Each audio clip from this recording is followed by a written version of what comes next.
So ఒక flow ఉన్నారు కాబట్టి నాకు ఒక డౌట్. యా చెప్పండి. చక్కగా ఉన్నారు, పేరు కూడా తులసి అని పెట్టుకున్నారు. ఎందుకంటే నెగిటివ్ షేడ్ అలా చూస్ చేసుకున్నారు? పెద్ద పెద్ద కళ్ళు వేసుకొని అంత బీభత్సంగా యాక్టింగ్ చేసేస్తున్నారు. అంటే పాజిటివ్ మీద ఇంట్రెస్ట్ ఉంది చాలా. పాజిటివ్ వచ్చేదాకా వెళ్ళొద్దు అని ఒకటి పెట్టుకున్నాను. నేను ఫస్ట్ ఈ ఆపర్చునిటీ వచ్చినప్పుడు కూడా లేదండి నేను పాజిటివే చేస్తాను, నెగిటివ్ చేయనండి అనేసి అన్నాను. లేదమ్మా అంటే యాక్టింగ్ అంటే అన్ని వేరియేషన్స్ చూపించాలి, ఒకటే దాని మీద స్టిక్ అవుతాను అంటే అది కరెక్ట్ కాదు కదా. పాజిటివ్ చేసేవాళ్ళు నెగిటివ్ చేయొచ్చు, నెగిటివ్ చేసేవాళ్ళు పాజిటివ్. కానీ ఇండస్ట్రీలో ఏంటంటే నెగిటివ్ చేస్తే ఇక నెగిటివ్కే వాళ్ళు ఫిక్స్ అన్నట్టు ఫిక్స్ అయిపోయారు. కానీ పాజిటివ్ కూడా చేయగలరు అనేసి నేను చాలాసార్లు ట్రై చేశాను. పాజిటివ్ కూడా నేను చేయగలను, ఒకసారి ట్రై చేస్తాను అని అంటే ఈ టీవీలో పాజిటివ్ చేశాను. ఓకే, ఈ టీవీలో పాజిటివ్ చేశాను, జీలో నెగిటివ్ చేస్తున్నాను present. Okay, so second serial మీది జీలో మాటే మంత్రం సెకండ్ సీరియల్? ఫస్ట్ సీరియల్ మాటే మంత్రం, సెకండ్ ఈటీవీ. ఓకే, ఇప్పుడు ప్రెసెంట్ రన్ అవుతుందా అది కూడా? ఈటీవీ ఆగిపోయింది. ఓకే, ఈటీవీ రోల్ ఆగిపోయింది. ఇప్పుడు మాటే మంత్రం ఒకటి చేస్తున్నాను. సరిపోతుందా ఫుల్ ఫ్లెడ్జ్గా దానికి ఒక్కదానికే? ఫుల్ ఫ్లెడ్జ్డ్గా అంటే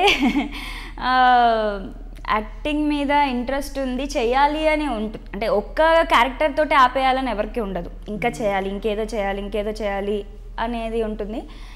బట్ వస్తున్నాయి ఆపర్చునిటీస్, కాకపోతే కోరి దాంట్లో తీసుకుంటున్నాను ఆలోచించి. ఓకే, సో మరి సరే, ఇప్పుడు ఫస్ట్ సీరియల్ గురించి కొంచెం మాట్లాడుకున్నాం కాబట్టి మొత్తం కొన్ని సంవత్సరాలు వెనక్కి వెళ్ళిపోదాం. తులసి ఎక్కడ పుట్టారు, ఎక్కడ పెరిగారు, ఏం చదువుకున్నారు, ఎలా ఎంట్రీ ఇచ్చారు, ఒక యాంకర్గా ఎలా ఎంట్రీ ఇచ్చారు ఇండస్ట్రీలోకి? మా ప్రాపర్ మొత్తం ఖమ్మం. ఓకే, ఖమ్మంలోనే పుట్టి పెరిగాను, స్టడీస్ మొత్తం ఖమ్మమే. ఇండస్ట్రీలోకి రావాలి అనేది థాట్ ఏమీ లేదు. ఫస్ట్ ఆఫ్ ఆల్ న్యూస్ రీడర్గా, అంటే మామయ్య ప్రెస్లో చేస్తారు, మీడియాలో. సో అలా మామయ్య నాకు ఇంట్రెస్ట్ అనమాట, జర్నలిజం అంటే చాలా. సో అలా మామయ్య వర్క్ చేస్తూ ఉంటే నేను కూడా అలా చేయాలి, ఇలా చేయాలి అనే అది ఒకటి ఉండేది చిన్నప్పుడు బాగా. తర్వాత యాంకర్గా నేర్చుకున్నాను, చాలా వరకు నేర్చుకున్నాను యాంకర్గా. తర్వాత హైదరాబాద్ అక్క ఇక్కడ జాబ్ చేస్తున్నారు, అక్కతో నా స్టడీస్ అయిపోయిన తర్వాత వచ్చేసాను. వచ్చి ఇక్కడ కూడా న్యూస్ రీడింగ్ కొంచెం ఇంప్రూవ్మెంట్ చేసుకోవాలంటే అక్కడ నేర్చుకున్న దానికన్నా ఇంకా ఇక్కడ చాలా నేర్చుకోవాల్సింది ఉంది. అంటే ఊర్లో నేర్చుకునేది చాలా తక్కువ అనిపించింది నాకు ఇక్కడికి వచ్చిన తర్వాత. సో నేర్చుకోవాలి అన్న దాని మీద ట్రైనింగ్ తీసుకున్నాను, వర్క్ చేశాను, న్యూస్ రీడర్గా వెళ్ళాను. ఓకే బాగానే నేర్చుకుంటున్నాను అనేసి అనిపించింది. సపోర్ట్ చేశారు చాలా వరకు, అంటే నా పక్కన ఉన్న యాంకర్స్ కానీ వర్క్ చేసే దగ్గర చుట్టుపక్కల ఉన్న వాళ్ళు కూడా మంచిగా చేయమ్మా, ఓకే ఇట్లా చేయాలా చేయని బాగా సపోర్ట్ చేసేవాళ్ళు అందరూ కూడా. చాలా బాగా అనిపించింది. తర్వాత కొంచెం హెల్త్ డిస్టర్బెన్స్ అయిపోయింది. అయిపోయిన తర్వాత అమ్మ ఇంకా చాలా కంగారు పడ్డారు, ఆవిడకి చాలా టెన్షన్ నా హెల్త్ గురించి. ఇక వచ్చేసే వద్దు, ఏది వద్దు, నువ్వు వచ్చేసే అంటే సరే అనేసి ఇంటికి వెళ్ళిపోయాను. తర్వాత నాకు ఎంటర్టైన్మెంట్ వైపు కాల్ వచ్చింది. తర్వాత ఎంటర్టైన్మెంట్ చేశాను, లైవ్ షోస్ చేశాను. నాకు అది ఎందుకో చాలా నచ్చింది, లైవ్ షోస్ బాగా నచ్చాయి, కాలర్స్తో మాట్లాడడం అలా బాగా నచ్చింది అనమాట. సో న్యూస్ అంటే ఎప్పుడు స్ట్రిక్ట్గా ఉండాలి, ఎంటర్టైన్మెంట్ అంటే నవ్వించవచ్చు అని దానికి బాగా త్వరగా ఎడిట్ అయిపోయాను, బాగా అనిపించింది. తర్వాత సీరియల్స్ గురించి వాళ్ళు వీళ్ళు మాట్లాడుకోవడం, నేను చూడటము, ఓకే ఒకసారి ట్రై చేస్తే ఎలా ఉంటుంది అని అనిపించింది. కానీ భయం, చాలా భయం మనసులో. అంటే బేసికలీ ఇండస్ట్రీ అంటేనే చాలామంది అమ్మాయిలకి ఇంట్లో కానీ ఎక్కడైనా వద్దు అనే, ఎందుకు బికాజ్ అంటే అమ్మాయి అంటే కొంచెం సేఫ్ సైడ్గా పేరెంట్స్ ఆలోచిస్తారు, రిలేటివ్స్ అయినా ఎవరైనా కూడా సేఫ్ సైడ్గా ఆలోచిస్తారు. సో వాళ్ళు ఏంటంటే ఇండస్ట్రీ అమ్మో బాగోదేమో ఇలా. కానీ నాకు ఆ భయం ఉండేది, చాలా వరకు ఉందన్నమాట. నా ఫ్రెండ్స్ అందరూ ట్రై చేయొచ్చు కదా తులసి అని అన్నప్పుడు మనకేమవుతుంది, వద్దు అమ్మో అక్కడ దాకా వెళ్ళి రిజెక్ట్ అయితే మళ్ళీ ఫీల్ అవ్వాలి, ఇలా ఉంది కదా, ఓకే బాగానే ఉన్నాం కదా చాలు, ఇది మనకి రాసి పెట్టుంటే వస్తుంది అనేసి నేను ఎక్కువ ఇష్టం ఉన్నా కూడా ట్రై చేయలేదు. అన్ఎక్స్పెక్టెడ్గా జీ నుంచి కాల్ రావడము, వాళ్ళు చెప్పినప్పుడు ఫస్ట్ 3 days కాల్ చేశారు నాకు. కాల్ చేసినప్పుడు నేను బిజీ ఉన్నానండి అని చెప్పాను, వర్క్లో ఉన్నాను కదా, భయం వేసింది అనమాట ఫస్ట్. తర్వాత థర్డ్ డే వస్తారా రారా అనేసి మా మేనేజర్ కాల్ చేశారు. భయం వేసింది, అమ్మో ఇతను ఏంటి ఇంత సీరియస్గా మాట్లాడుతున్నారు అని.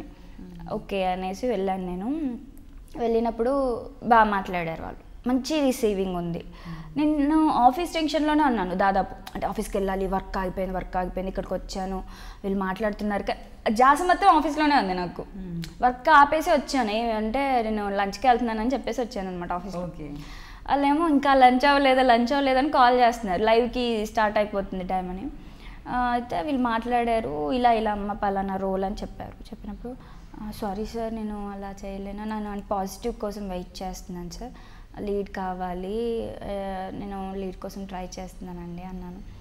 మా సార్ కన్విన్స్ చేశారు, అమ్మా ఇలా ఉంటుంది అమ్మా, అదే ఎందుకు అనుకుంటున్నావు, ఇది చెయ్యి, నీలో టాలెంట్ బయటకు వస్తుంది కదా, తర్వాత నిన్ను చూసి పాజిటివ్ కూడా రావచ్చు అనేసి ఆయన మాట్లాడారు. ఆయన మాట్లాడినప్పుడు ఒక ధైర్యం అనిపించింది నాకు, ఏమో మేబీ ఇదే కలిసి వస్తుందేమో నాకు. బాగా మాట్లాడారు, అంటే లైక్ ఒక డాటర్తో ఎలా మాట్లాడతాం మనం, ధైర్యం చెప్తాం కదా, అలా చెప్పారు ఆయన నాకు ఇప్పటికీ కూడా చాలా గైడ్ చేస్తారు.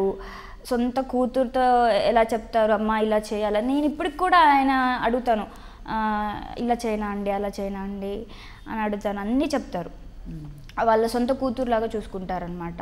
మంచి ధైర్యం ఇచ్చారు. ఆ రోజే అనిపించింది, నిజంగా వీళ్ళు ఇలా మాట్లాడుతున్నారు, సపోర్ట్ చేస్తారా అనుకున్నాను. కానీ స్టిల్ ఇప్పటికీ 1 year దాటింది ఇంచుమించు. అది కొంచెం కూడా పోలేదు, ఇంకా చాలా పెరిగింది. ఓకే, 1 year దాటిందా సీరియల్? 1 year దాటి. అంటే మీ క్యారెక్టర్ ఎంట్రీ అయిపోయా? సీరియల్ స్టార్టింగ్ నుంచి ఉన్నాను, Day 1 నుంచి ఉన్నాను, ఇప్పటికి 1 year దాటి. సో మళ్ళీ మధ్యలో ఎప్పుడైనా అనిపించిందా, బా ఎందుకు ఒప్పుకున్నా, నెగిటివ్ జనాలు అందరూ తిట్టుకుంటున్నారు అనిపించలేదా? అస్సలు అనిపించలేదు. అంటే జనాలు తిట్టుకుంటున్నారు అంటే స్టార్టింగ్లో మన అన్నారు అందరూ, అమ్మాయికి ఎక్కువ యాక్టింగ్ రావట్లేదేమో, అంటే ఆ క్యారెక్టర్ని నిలబెట్టలేనేమో అని ఫీల్లో ఉన్నారు అందరూ. చాలామంది నేను ఎప్పుడు అందరి డెసిషన్స్ కన్నా మా మదర్ డెసిషన్ని ఎక్కువ ఇంపార్టెన్స్ ఇస్తాను. అంటే బయట అందరూ బాగానే చేస్తున్నా, అలా అంటే అదే వాళ్ళు ఆర్టిఫిషియల్గా అంటున్నారు, మేబీ నా మీద అభిమానంతో ప్రేమతోటి అంటున్నారు. మా మదర్ని అడుగుతాను నేను, అమ్మ ఎలా చేస్తున్నాను, కాల్ చేసి అమ్మ ఎలా చేస్తున్నాను అని అడిగితే, అంత చేయట్లేదేమో నాన్న నువ్వు చెప్పేస్తారు, తక్కువ చెప్పేస్తారు. డ్రెస్సింగ్ విషయం కానీ యాక్టింగ్ విషయం అంటే బాధపడతాను, అంటే మా అమ్మాయి అన్నదాని మీద కాదు, ఇంకా చేయాలేమో, అంత చేయట్లేదేమో, నువ్వు అది మార్చుకో ఇది మార్చుకో అని చెప్తారు తను. ఓకే అని చాలా వరకు ఒక 5 months 6 months వరకు యాక్టింగ్ విషయంలో చాలా డల్గా ఉన్నాను. కొంతమంది మాటలు విన్నాక కోపం వచ్చింది చాలా. చేయలేనా, ఎందుకు చేయలేను, అంతా చాలా ఫైట్ చేసి వచ్చాను. ఫ్యామిలీ అందరూ కూడా వద్దన్నారు అస్సలు, అమ్మో భయం, అది ఇది, ఇండస్ట్రీ అయ్యేంటే చాలా పెద్ద ఫ్యామిలీ అనమాట.